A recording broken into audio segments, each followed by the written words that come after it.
welcome to my channel and sa aking FB page. So, for today's vlog, I'm going to share the information on how to apply UK Tourist Visa Online 2023. So, ano lang, simple sharing lang. Alam nyo, sobrang, by the way, this is the second time na mag-a-apply kami ng visa application sa VFS. And etong, etong UK visa application or etong VFS UK, sobrang komplikado ng procedure niya. And since yung previous na in-apply naming visa sa VFS is hindi siya ganun kakomplikado, medyo nadalian lang kami. Pero ito talagang UK, based dito sa experience ko, sobrang nakaka-stress siya.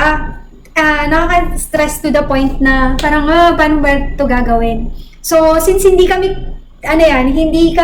dumaan sa agency. So, syempre, sariling sikap talaga to. So, DIY. So, medyo nahihirapan kami. Kasi, hindi, based dun sa wala akong makitang, vlog. Parang isang linggo na ako nagsisearch kung paano mag-process ng the whole process ng UK visa. Wala talaga akong makita kung paano mag-process nung pinaka-whole ng process mula sa apply, sa pagbayad, hanggang sa pag-upload. Kumbaga, utay-utay siya at hindi siya ini-explain ng maayos. So, yun. So, hopefully, dito sa vlog na to is may matutunan kayo. I'm going to share the whole process para hindi kayo mahirapan and magkaroon kayo ng idea at hindi kayo mag-struggle kagaya na-experience ko na-stress na talaga ako kasi pinagpupuyatan talaga namin siya. Since purita kami, since medyo ayaw na namin gumastos ng malaki, so hindi na kami talaga dumaan sa travel agency.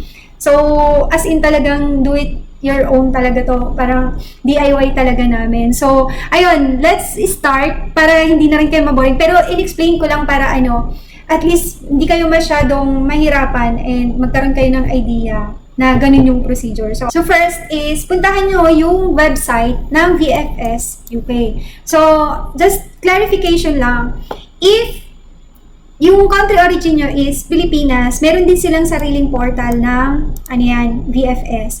So, baka kasi kopyahin nyo to, so hindi yan applicable sa country origin nyo. Kung saan yung country origin nyo, hanapin nyo yung pinaka-website ng VFS doon. So, like example, if you are in the Philippines, meron din silang sariling portal ng VFS Global. So, first, ito yung procedure kung paano mag-apply ng UK visa. So, first is, i-research nyo muna kung paano, ayan. Second is, mag-apply. And third, bayad, pay your fees. And fourth is, book an appointment, upload your supporting documents, visit Visa and Application Center, track your application, collect passport. And then, next is ready to apply. So, i-share ko lang na based dito sa procedure na to, kailangan yung sundin to para hindi kayo mag-struggle, kagaya ko. So, kasi, kaya naman nag-struggle ako talaga kasi, pinifigure out ko na hindi pa muna magbabayad. So, I thought na kahit di ka pa magbabayad, makakapag-proceed ka or makakapag-book ka ng appointments. Kasi sa ibang country, pag nag-apply kayo sa VFS, kahit hindi pa kayo kumbaga, makaka-choose kayo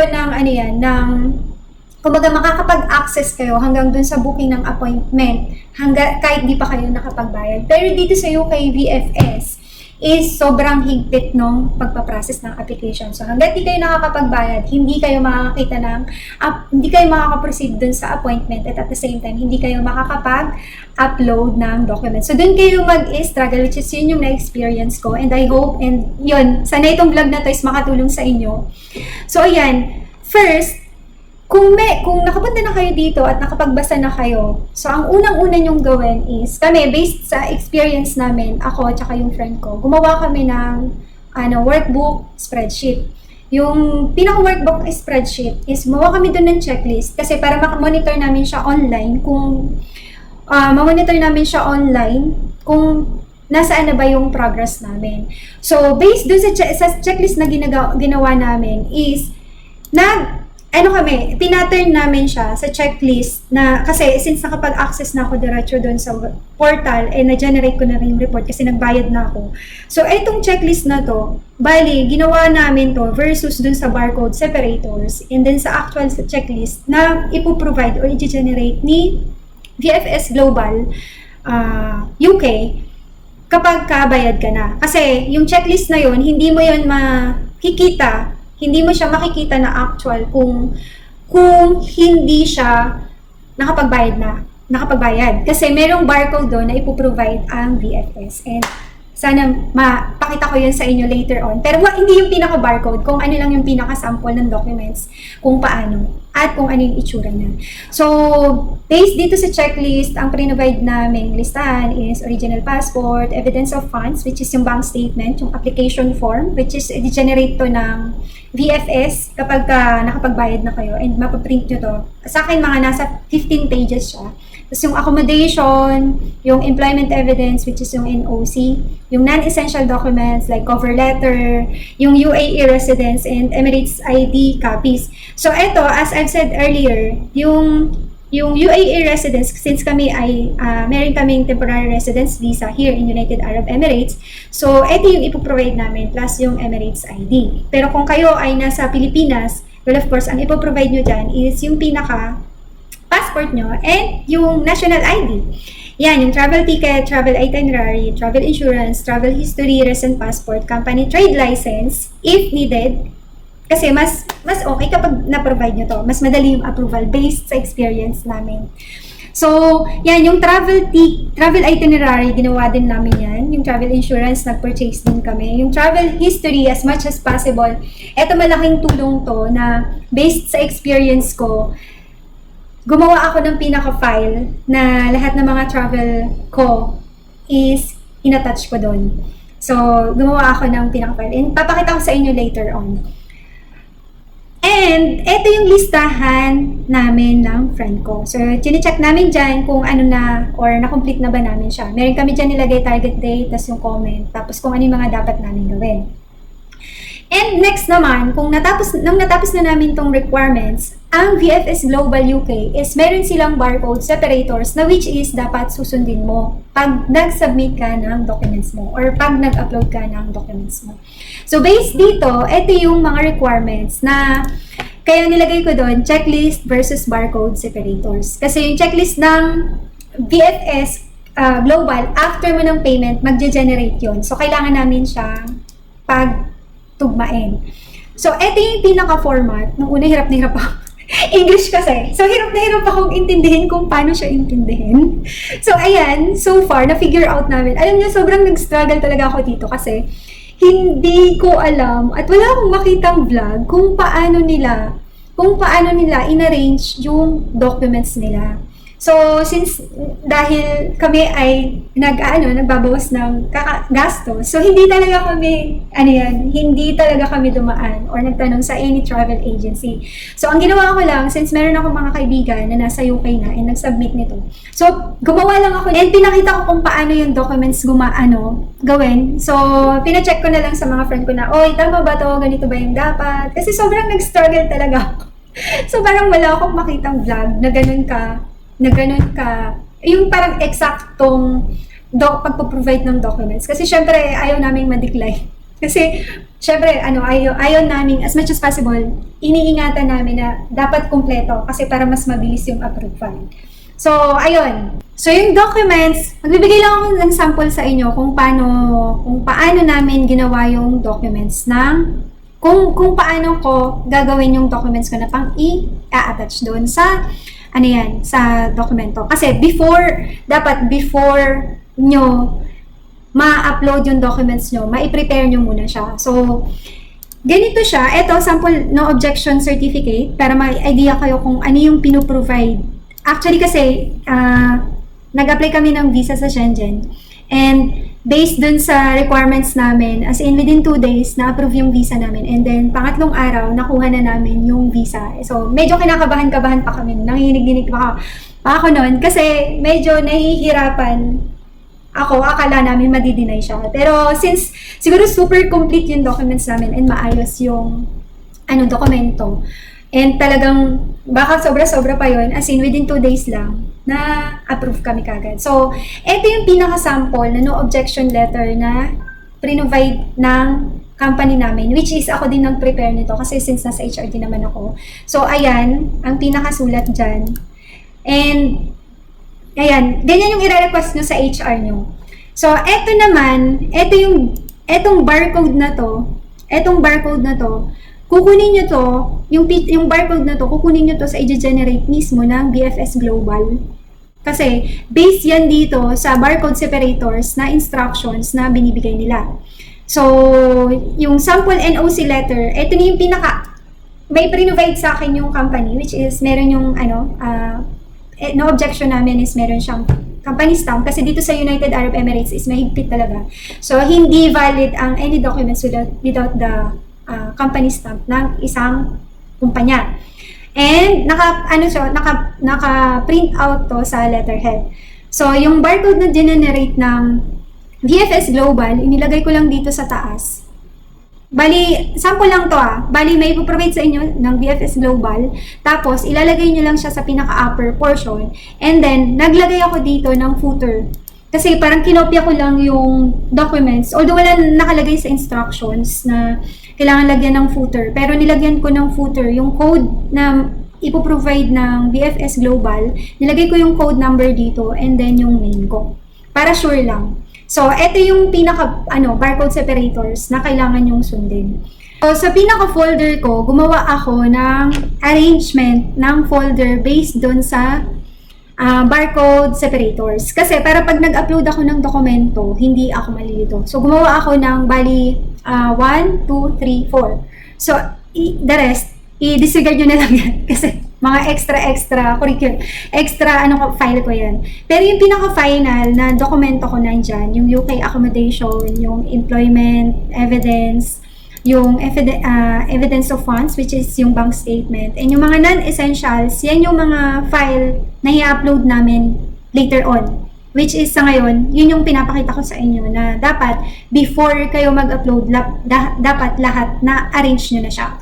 So ngayon, na-explain ko na before kayo mag-apply, dapat ma-process nyo na or ready nyo yung mga requirements nyo. So, ang next na procedure na gagawin natin is, pupunta na tayo sa ready to apply. So, mag-start na tayo ng papers. So, eto, basahin nyo lang to para magkaroon kayo ng basa lang, start now. And then, what's your nationality as shown on your passport? So, since ako I'm a Filipino, so I need to process. And then, what are you coming to the UK to do? So, kami is magtutourist, and then, continue. So, you will be traveling with or visiting either your partner or family members in UK. So, kami no. Kasi wala naman kaming relatives. And then, you need a visa to come to apply for standard visitor. So, ayan. Ito yung visa fees. Apply now. And then, select language. Next. Select country to provide your biometrics. Kung saan kayo naka-based. Kami is nasa United Arab Emirates. So, check visa application. I have identified provide for biometrics. I want to choose difference. So, I have identified provide biometrics. United Arab, next. And then, how to apply for a UK visit visa, blah, blah, blah, blah. Basahin nyo na lang po yan. And then, go to start. So, ipo-proceed na kayo doon sa registered and email. So, kailangan yung i-provide yung registered email nyo. Ako, ang email address ko ay eto. Ang email address ko is ito, na ipoprovide ko. Kasi, kailangan nyo yan, kasi like example, nag-log out, or kailangan yung i-continue, or hindi nyo natapos. So, ipoprovide nyo na lang yung email address, and then ma-access nyo ulit yung password nyo. So, like example, 1, 2, 3, mag-provide tayo ng password.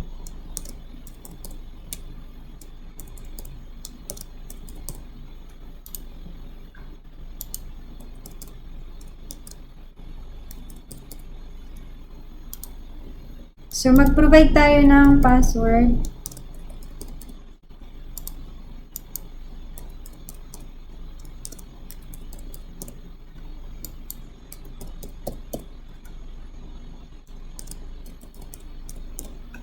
Okay. So, save and continue. Mali daw yung password na nilagay ko. Wait.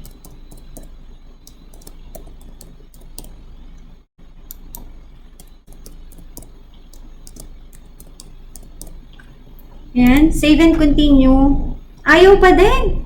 You pass include at least 3 of the following upper. Okay.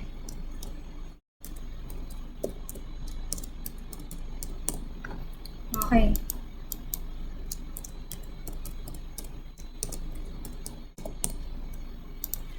So, nakapag-provide na ako ng email address and password. So, ayan na. Mag-start na tayo ng application. You must notify us immediately of the contact email address you provide us for this application change. Who does this email address belongs to? Siyempre, sa'yo. So, magpo-provide kayo ng email address na they have another email address? No. If you have any additional email address, then you answer yes. And then, ipoprovide nyo yun. So, save and continue your telephone number. Provide telephone number. Like example, yung actual yung telephone number for yan. Where do you use this telephone number? So, i-ano na lang namin yan. Ayan, mobile. And then, priority. Do you have another telephone number? No. Contacting by are you able to be contacted? Telephone, call, and text. So, yan. And then next, given name. Sample, Juan de la Cruz. Juan. Next is another additional provider. You now have been by another name? No. Okay. Female. What is your relationship? Okay, next. Address. Sample, UAE. Just to, this is a sample only. United Arab Emirates. We may address to contact you our application. Yes. Alright. And then, have you ever lived at, how long? So, years. 3, I own it. Where I rent it. Other. Giving more details, who live owns the property with a friend. Living with a friend. So, continue. So, Emirates ID. Issuing authority, Dubai. Date, 21/02/2021. Sample lang ito. 31/02/2025. 24. Next is identity card. Expiry date. 23. We have a valid enter ID. Palitan nga natin. So, ayan. Country of nationality, Philippines. Philippines. Place of birth, Philippines. 31/03/2020. No.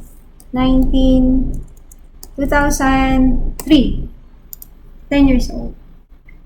You currently hold or have a national? No.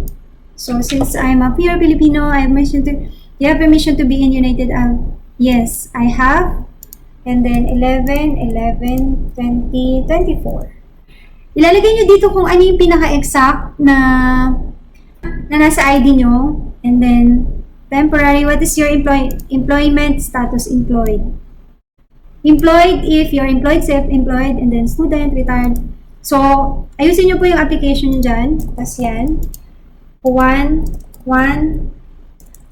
Sample. Our company name is ME. And then employer's address, Dubai. Dubai. 9211 country, United Arab. Employer's telephone 04557790. make sure na nilalagay nyo dito is yung actual yung details. Sinasample ko lang to para mapakita sa inyo kung paano yung pinaka-procedure. And date you start, 2020. Para makita nyo lang kung paano, and then later on, papakita ko sa inyo kung ano yan kalalabasan niya. Job title, secretary.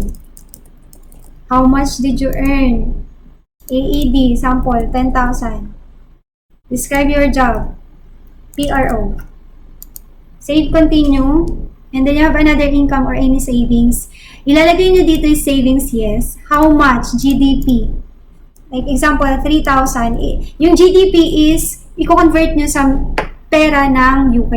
Hindi pwedeng other regular savings or other regular additional income. Pwede nyo yan ilagay. I do not have. So, syempre, hindi nyo ilalagay na I do not have any other income or savings. Kasi baka ma-deny kayo. So, you need to make sure that you have the full information dito na may ilalagay kayong amount na panggastos nyo pag pupunta kayo ng UK. And then, how much money are you personally planning to spend on your visit? So, char-char lang naman to. So, like example, 10,000. Pero make sure na itong ilalagay yung amount figure is meron kayong hawak kasi baka mamaya etong amount na to, ipinin sa inyo ng immigration officer. Kaya, kailangan, ang ilalagay yung amount dyan is yung makatotohanan. Alright, tapos save. What is your total money spent each month? So, AED, 2,000. Ang ilalagay nyo is actual, okay? Wala nang char-char doon. Will I went towards your cost or visit? Paying, of course, no. So, have you planned? Like example, punta ka ng March 3/03/2024 and then March 3. Ito, like example, 23 ng March to 2024. So, 20 days ka doon. Save and copy. And then, we may talk about your application with English. Or if you know how to speak other language, you can put that into your application. And what is the main reason? Tourism. Save, continue. And then, what is the main reason I visit tourist? But if you're going to visit your family, well, of course, you need to apply based on your purpose. Given the details for plan to do your trip, I want to spend like vacation. I want to like example, I want to explore the beauty and nature of London. And then yung place ng London. Does anyone rely on your financial both traveling with you or no? Gifts about your first payment. And then yung mother, ilalagay mo dyan, family name, date, birthday, 04/1976, Philippines. So, kailangan fill out nyo ito kasi hindi, have you always had the same nationality? Yes. Hindi yan mapuproceed. It's mother, and then save, then father, again, fill out the name of your father, and then 12/06, actual birthday of your parents, 1979, Philippines. Okay, the same nationality, save. Do you have any family in UK? No. Save. And then, you will be traveling as part of no. But if may sasamahin kayong organization, of course, ang isasagot nyo is yes. You will be traveling to UK someone who is not your partner, spouse, or dependent. No. Pero kung meron kayong kasama, well, of course, yes, then i-declare nyo kung sino yun. Do you have any address where you're going to stay? And yes. So, dito is ipoprovide nyo yung address na hotel booking na kinuha nyo or other, like example, London. Yung address ng hotel nyo, like example, Hostel 1, Way. London. Kung saan yung location, London, 432. You will arrive there 03 03 as per kanina 2024, and then 2024 03 23.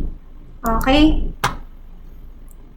Will you be staying anywhere else in UK? No. So, have you been to the UK in the past 10 years? No. Kung nakapunta na kayo sa UK, well, of course. So, since wala pa kaming napuntahan dyan, 0. And then, have you been any countries in the past 10 years? So, ako, yes. Medyo madami-dami na rin, kaya the more na mas marami kayong country na i-fill out dito, the more na mas madami yung pages na mapiprint sa inyo. So, what are the reason? Tourism. Tapos, like example, Thailand. Yan. 23, 11, 2022. 24, 11, 2022. And then, save and continue. Have you been to another country? And then again, yes, Singapore, tourism, and then 3, 2, 2023, 4, 2, 2023. Then save. Next is, have you been another countries for the save and continue ko na to para makaproceed na ako dun sa susunod. For either, okay. Sabi niya, for either the UK or any other country, have you ever been refused a visa? So, since meron ako, na-refuse ako sa isang country, so ilalagay ko dito yes. Pero kung wala naman kayong na-deny na application, ilalagay nyo no. So, lagay nyo lang, pag yes ang chinus nyo, actually, lalagay niya dyan, an application for visa was refused. I was refused in the entry border. Ayan yung mga reason. Kung ano yan, for a visa was refused. Like example, lagay mo, Canada. Tapos, month, 3, 2020. Give more details. Open work permit was not approved. Due because of, like example, recession. Okay. Or, job offer is bona fide. Just like, this is just only an example. Pero ang ilalagay nyo dyan is yung actual kung ano yung reason. And if wala naman kayong refusal sa any other country, so no lang. Save and continue. And if they have any immigration problems or anything, no. Illegally, no. No lang. A criminal conviction. Wait. At any time, have you ever had any of the following UK or other country a penalty? No. So, huwag kayong sasagot ng yes dyan, kundi matindi.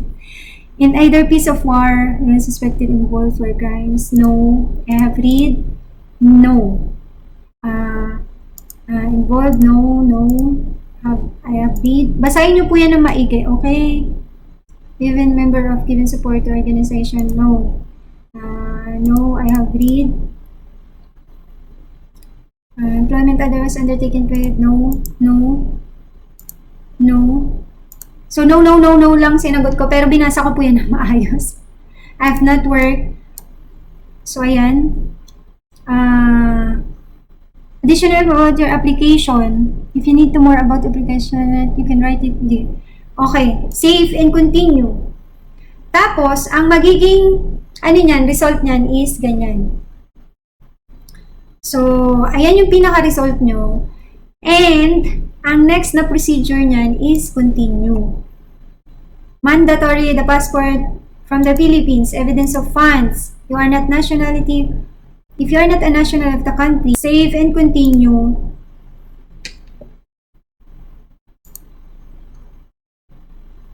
Tick all boxes. Then, okay, fine. I confirmed and I understand. Declaration, service update, I am the applicant age over 18. So, continue. and then 6 months. And ayan yung babayaran, continue pay. Tapos, ayan na yung gagawin nyo. Tapos, i-choose nyo tong credit card. Ayan. Nakalagay na dyan kung paano. Tapos, i-make na yan ng payment. So, maglalagay kayo kung yung card number nyo. Yan. Tapos, yan. Expiry 12/24 and then 503. Ilalagay nyo yung pinaka-details ng card nyo and then make a payment or something.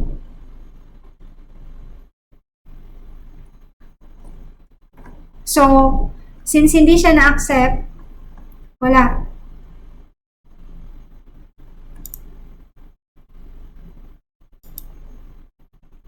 Ganyan siya. Your visa application has been saved. Use link the application visitor.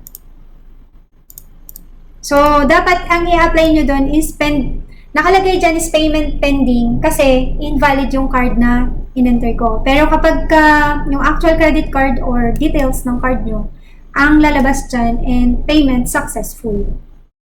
Okay. Ngayon naman is papakita ko sa inyo kung paano ba ako nag-schedule ng appointment.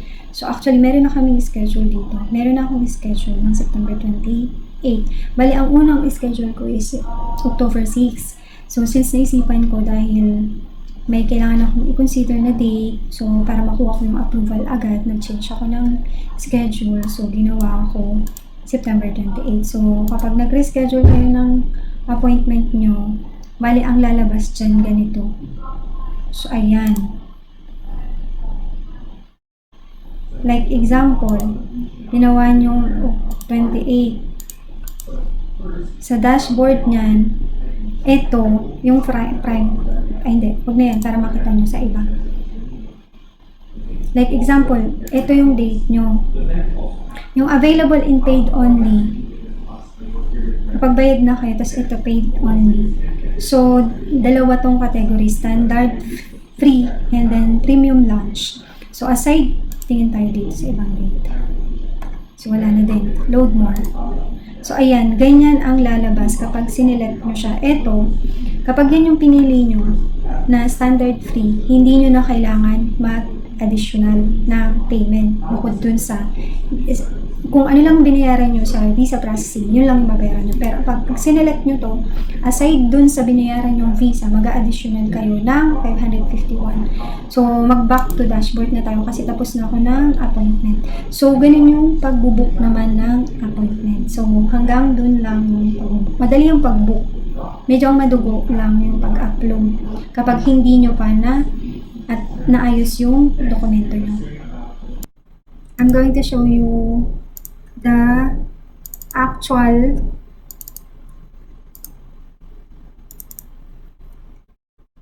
bali ganito yung kalalabasan ng application nyo. So, yung mga fill out yung information, ito yung kalalabasan niya. Yan na yung actual. Bali, magge-generate yung VFS Global ng code nyo. Dito yan nakalagay sa barcode. Yan din yung ilalagay nyo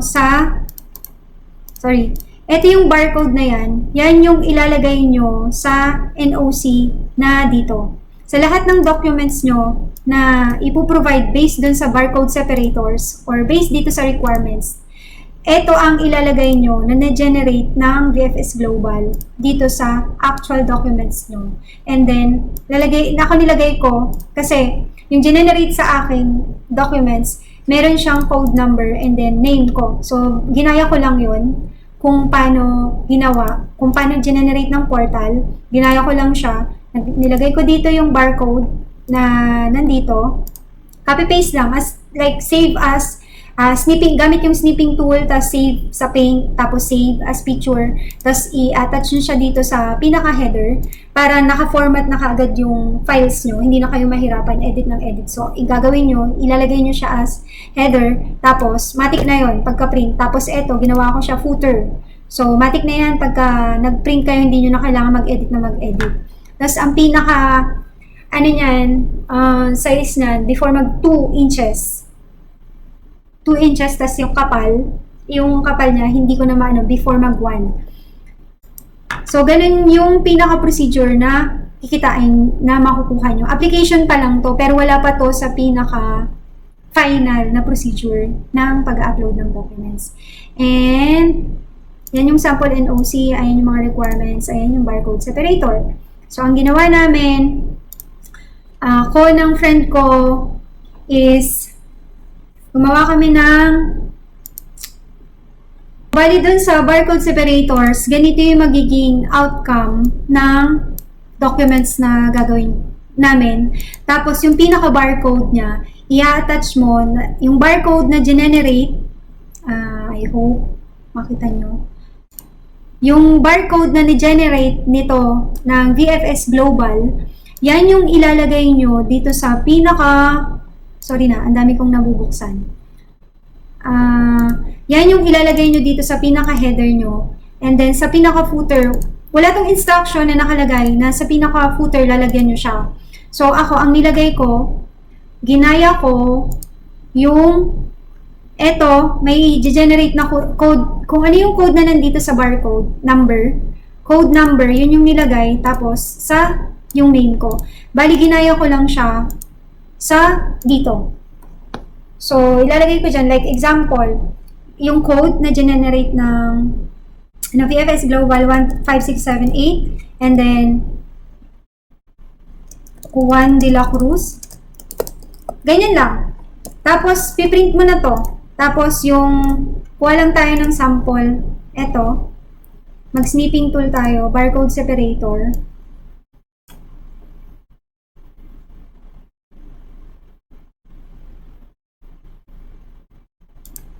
Tapos, ayan. Ganyan yung ginawa namin. Ganyan yung ginawa namin na pang-attach dyan. Tapos pag, i-save nyo, save as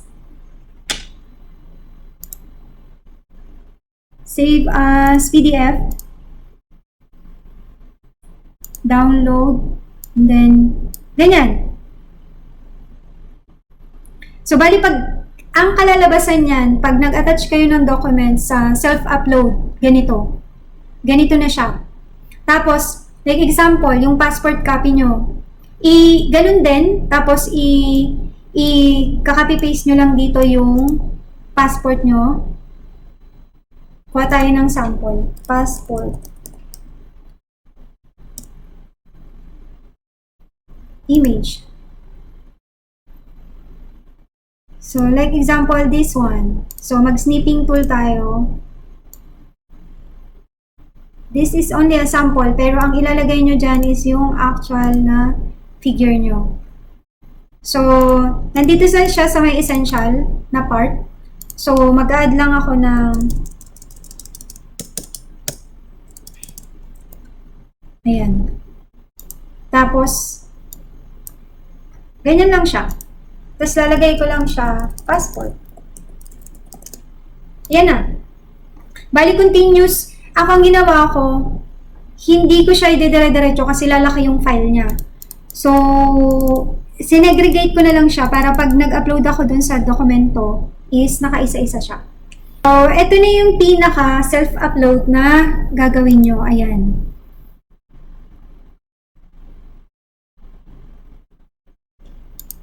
Example, mag-upload tayo ng files.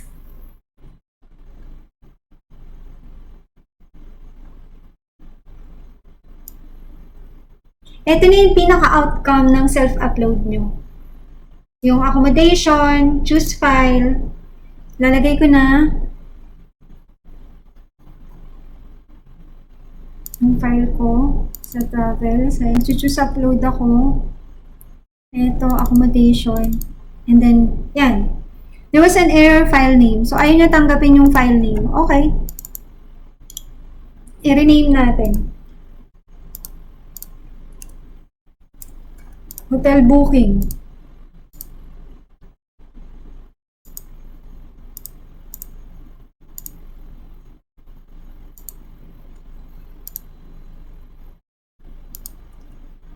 So, try natin ulit. Choose file. So, ibig sabihin, na-upload na yung file ko. Yan na siya. Tapos, preview. Yan yung pinaka-sample ng booking. Yan yung pinaka-sample ng booking, ng dokumento. Okay? So, ganun lang. And then, after nyan, save. I have read, tapos save and upload. Save. Save and upload. Tapos, pwede mo siyang balikan ulit. Medyo mabagal. So, ayan na siya. Upload more files. Then, mag-upload pa ako ulit.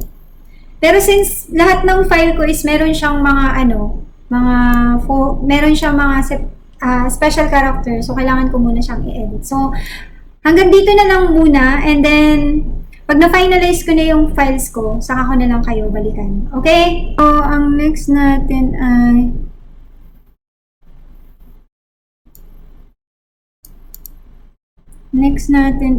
is employment evidence. Employment, which is yung NOC ko. And then, additional.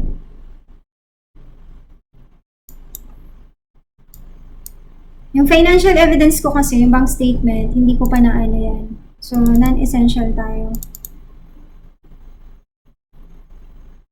Emirates ID. Passport. Next is travel history.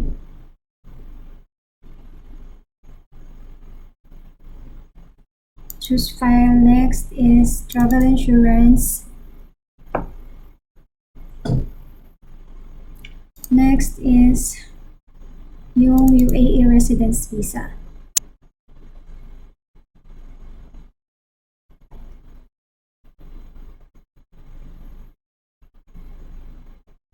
Sponsor, I have read, and then save and upload. So, you need to make sure guys na whatever the documents na in-upload nyo dyan sa VFS Global is yan din yung ipipresent nyong copy sa VFS mismo ng UK. So, medyo mabagal siya, di ba? So, ayan na. May kulang na lang ako na ang kulang ko na lang is bank statement. Bank statement which is yung file evidence. Etong educational evidence, hindi na namin yun kailangan. May kulang pa kami ng cover letter. And then yung sponsor, hindi na namin to kailangan. The passport or travel document, if you are not national ID. So, others, meron na ako. Others. Ayan. So, okay na ako dun. Back to my account na. So, ito na tayo. So, i-check ko na siya based dito sa documents ko. Yung passport, na-attach ko na. Yung cover letter, tapos na. Yung travel history. Travel history, ayan. Yung UAE residence visa, na-attach ko na. Kasi employed ako dito sa UAE. So, kailangan i-attach ko yun. Kasi kung saan yung country origin mo, dapat yun yung i-attach mo na patunay na. So, ayan. Pagkatapos nyo mag-upload ng file, automatic, kapag na-save nyo na siya, ang gagawin ni VFS, mag-send yan sa inyo ng email para doon sa appointment confirmation. Which is, doon sa appointment confirmation, nakalagay doon kung ano-ano yung mga files na in-attach nyo dito. Kasi from time to time, kapag may ina-attach kayo dyan, may in-upload kayong file at sinave nyo na siya, yung appointment letter nyo is nag-update din. So, ang gagawin natin ngayon, i-check natin ngayon yung email ko na sinend nila. Wait lang. So, ito na yung email ni VFS sa akin. Kung saan kayo pupunta, kung ano yung date, tas yung instruction, kung ilang minutes kayo darating. And then, ito yung dokumento na ita-download nyo at ipiprint nyo para dalhin sa BFS. Kaya make sure na ito-double check nyo to based dun sa barcode separators na in-attach nyo. So, ito na yung pinaka-file ng BFS. Ito na yung pinaka-barcode separators na susundin ko na documents ko mismo. Kaya importante na ito-double check nyo siya isa-isa kung na-upload nyo ba talaga. Tapos, titingnan naman natin ngayon yung dokumento na ida-download ko para dun sa i-attach ko sa pag-submit na dadalhin ko sa PFS. Which is, eto naman yun. So, nakalagay dyan kung saan, ayan, Wafi Mall, sa UMRF. Kung saan kami pupunta. And kung ano-ano yung mga dokumento na in-attach ko, kung ano yung category, yung file name, tapos yung uploaded date kung kailan siya in-upload. Tapos nakalagay dyan kung magkano yung binayaran namin. So, itong bayad na to is sa courier services and then sa SMS. Pero yung pinakabayad sa Visa, ang bayad namin dun is $129. So, mga nasa umabot din total na kasama na to is parang nasa 588 dirhams yung binayaran namin lahat-lahat. So, eto na ngayon ang titingnan ko sa barcode separators ko kung sumusunod ba ako doon sa instructions na ibinigay ni UK Embassy. So, based dito sa barcode, ito yung checklist na ginawa namin ng friend ko. Ito yung financial evidence or yung barcode separators na pre-provide ni PFS. Ngayon, pinalo ko yan okay, sa instruction nila. Ito na yung i-submit kong documents na kung paano ko siya i-arrange at i-submit. So, ito, ipiprint nyo rin siya as per instruction ng BFS and then yung barcode na pre-provide sa inyo ni BFS na ida-download nyo sa application form. Ikat nyo lang yung barcode doon tapos i-copy-paste nyo siya dito sa header para hindi na kayo mahirapan pa isa-isa. So, lahat yan, pag nagkaroon na kayo ng header, like example lang, mag-open tayo ng snipping para may idea na kayo kung paano siya gawin. So, di ba ito yung barcode separators na binigay? Kung meron na kayong barcode sa application form nyo, kukunin nyo yun, ikat nyo lang siya, tapos sa gagawin nyo, i-gaganito nyo lang siya. So, liitan nyo lang to. Ang sukat nito actually, sa akin, ayan. Tas yung height niyan, mga before 1. So, saktong-sakto yan. So, ang kalabasan niyan, ganyan yan pag print nyo. So, yan yung kasama dun sa i-attach nyo. So, ayan, non-essential documents, accommodation temporary hotel, tas financial evidence statement, tas employment evidence. Tas, eto na yun. Ito na siya. Ito na yung mga dokumento na isa-submit natin, na dadalhin natin sa BFS. So, hanggang dyan na lang kung paano yung pag-upload and pag-print ng appointment confirmation na dadalhin sa BFS. Okay? So, ayan. And then, hanggang dun na lang ang vlog na to. Kasi, nandun na lahat sa nandyan na sa portal, and then, isasubmit na namin. And hopefully, ma-approve kami. Subscribe kayo sa aking channel and sa aking FB page. Yun lang! Bye! Guys, nandito ko ngayon sa papuntang Crete. Ayan. Doon na lang sila. Kasi dito yung sakayan. Ito sa may Dubai Healthcare papunta sa going to Big Side.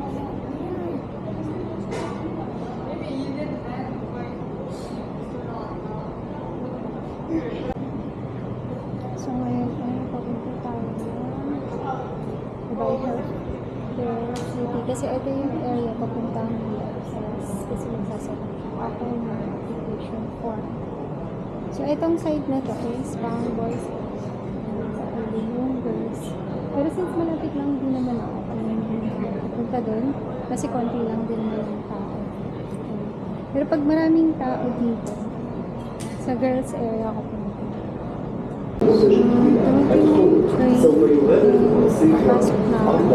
Your attention please. The train to Creek will depart from platform 4. Para makita niyo yung loob ko kung ito. So, pinong pinong. Ayan.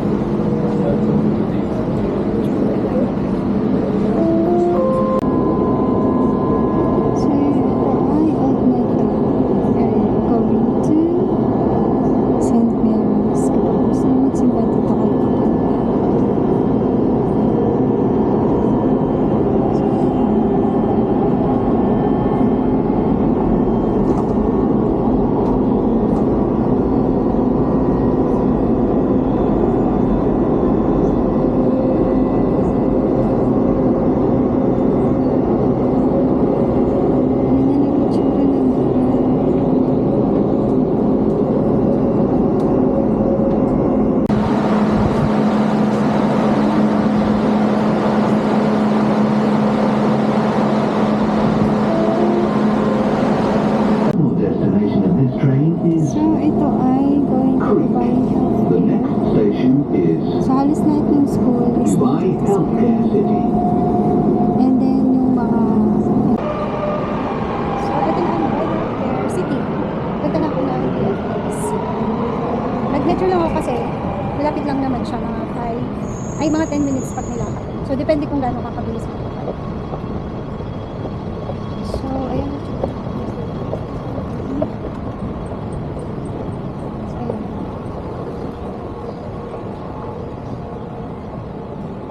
Lalabas tayo bandang exit 1. So, babalikan ko kayo mamaya. So, lalabas kayo ng exit 1.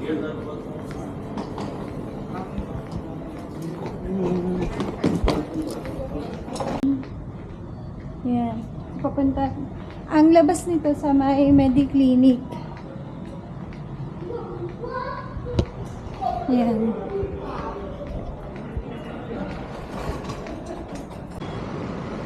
So, ayan. Palabas na tayo. Ayan ang itsura ng labas.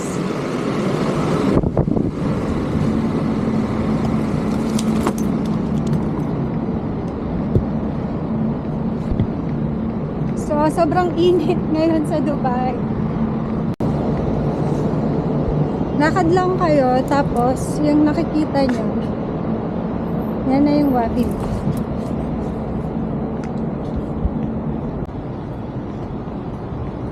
So, ayan, malapit na siya. Bali, tatawid tayo dun sa may stoplight.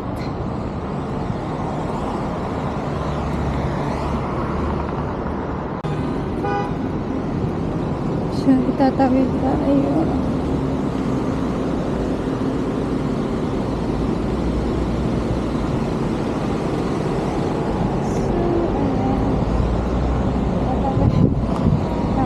Naka-red pa.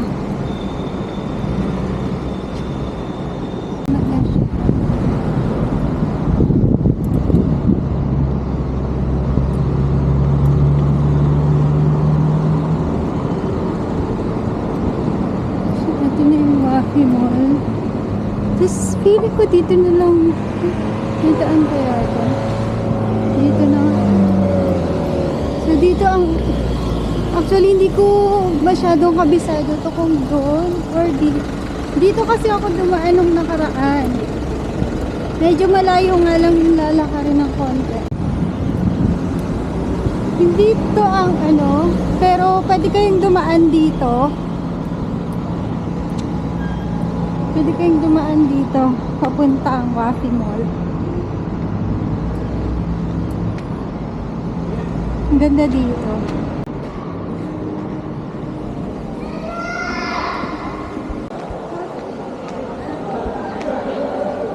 So, ayun ang itsura. So, ganito.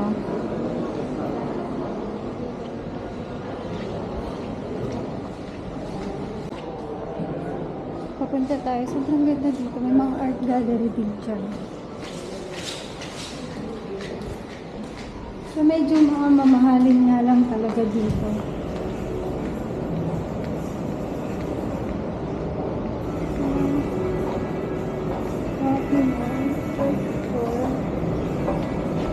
Punta tayo dito sa VFX. So, hindi ko alam kung saan. Nung nakaraan kasi naligaw ako dito. Dito na ang... So... Ayan. Yung nasa loob ng Wafi Mall. Ito na yung loob. Sobrang ganda nito ang ano. Ayan.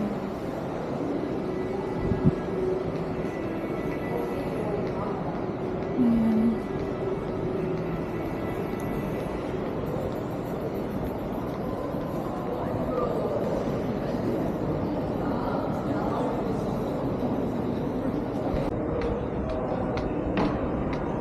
Ito ay loob na ng pinaka-wafi. So, hanapin ko yung PFS.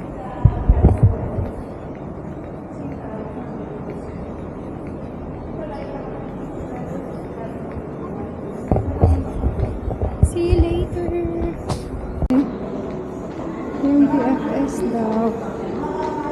Diretso lang. Usually doon yung BFS area. So, yan. Hindi na dito sa kabilang. Ayan. So, ano makikita nyo dito sa Waki Mall. Ayan.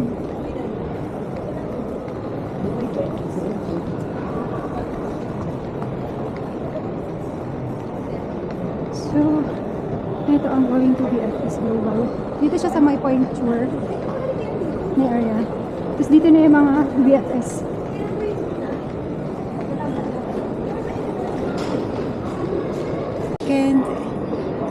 Second and third floor.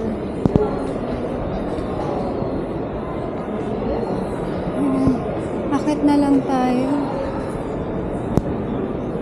Pero, kasi saan yung taas ng place? So, tingnan ko kung saan. Tapos ito ay BFS area na. Pero hindi ko pa alam kung saan yung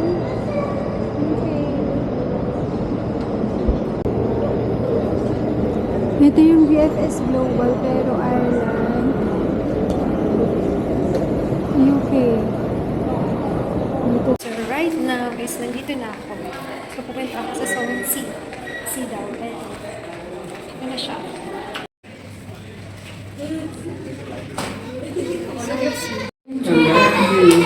Tawag yung number. And ay nakapila ako para dun sa ano. Ayan, tinatawag ko sa screen. And then pagka tinatawag ko sa screen, punta ako sa may biometric. Tapos after yung biometric, pipila ko ulit para isubmit na yung documents mo. Nakakatuwa dito is sobrang bilis lang. Tapos ayun na yung number. Yung nakikita nyo sa screen. Ayan, ayun siya. Nasa 1309 tinatawag. Ganyan na yung itsura. 34. Please proceed to counter number 16. Sa 16, Token 19. number UDIA 100. So, punta na ako ng nangyari is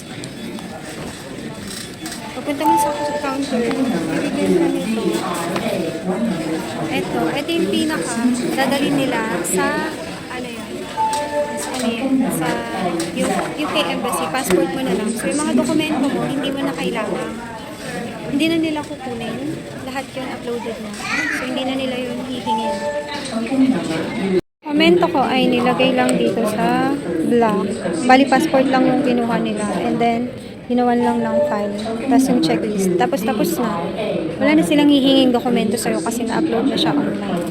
Sobrang bilis lang ng procedure. Pagkapila, unang-unang mangyayari is tatawagin yung tapos ipunta ka dun sa cashier pag natawag na yung code mo. Tatawag ng code mo, gagawa na nila yun ng documents kasi ito lang yung ibibigay sa'yo. Ang hihingin lang sa'yo, yung passport, copy, ay yung passport mo, tapos yung document checklist na provide na ano yung BFS. Tapos after nun, tinitingnan ko yung code ko kasi tinatawag Token number so, pagkatapos mo mag-submit doon, ang importante is dapat complete yung pag-upload nyo sa self-upload kasi dito hindi na niya hihingin yung original copy ng mga documents mo. Kung ano na lang mga dokumentong i-upload mo, yun na yung pinaka mismo titingnan ng UK Embassy. Tapos etong mga dokumento na original, nasa akin lang, tapos hindi na nila kinuha. Passport ko lang, tapos ginawa nila sa loob ng mga wait lang. Ito na yung mismo dokumento na provide nila. Ganyan lang. Tapos pinasok na nila to. Tapos ilalagay nyo doon. Tapos sasubmit na to sa UK. Guys, itong code na to, ito yung pinaka-code niya mismo. Ito rin yung nilagay nila sa passport. Tapos nag-aantay na lang ako ngayon para mag-register sa biometric. Token number UDIA 100. 132 na. Sobrang bilis lang ng process dito kasi 27. hindi siya ganun kahirap. Token number UDIA. So, ayan. Sabi yung Australia, Ireland, tsaka Canada. Ito, soon. So, ito yung pinaka-BFS. Tapos dito na, yung sa UK, Australia. So, ayun, nakapag-submit na ako.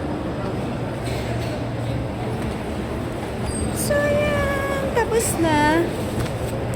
Diyan, sa pinakataas yung pagsabit. Magkakasama sila yung Canada, yung UK, dyan din. So, doon ako pumasok. Mabilis lang yung procedure. Tapos, ayun pala yung ano, dyan sa Philippines. Oh. Tapos, ano pa ba? Sobrang bilis lang ng process. Siguro inabot lang ako mga 20 minutes. 20 minutes, ganun. So, ayan na siya. Dumating na ang aking package. Next. So, ayan. Dumating na yung ano. Kinakabahan ako. Sana ma-approve.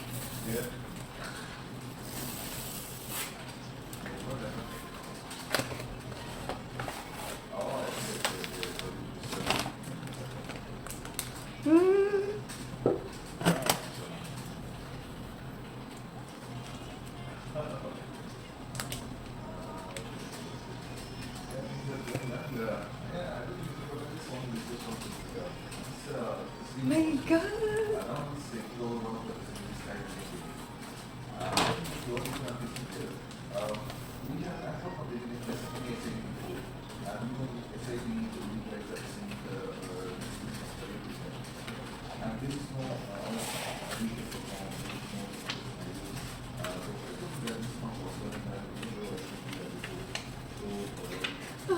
Bakit wala ako siya?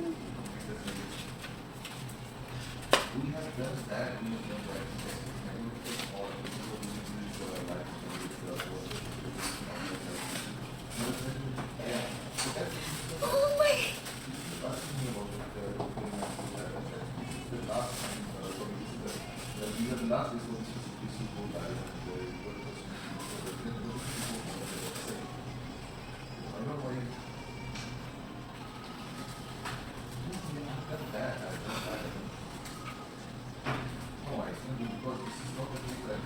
Na-approve ako.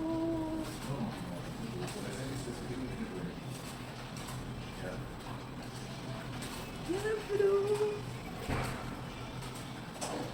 Thank you, Lord.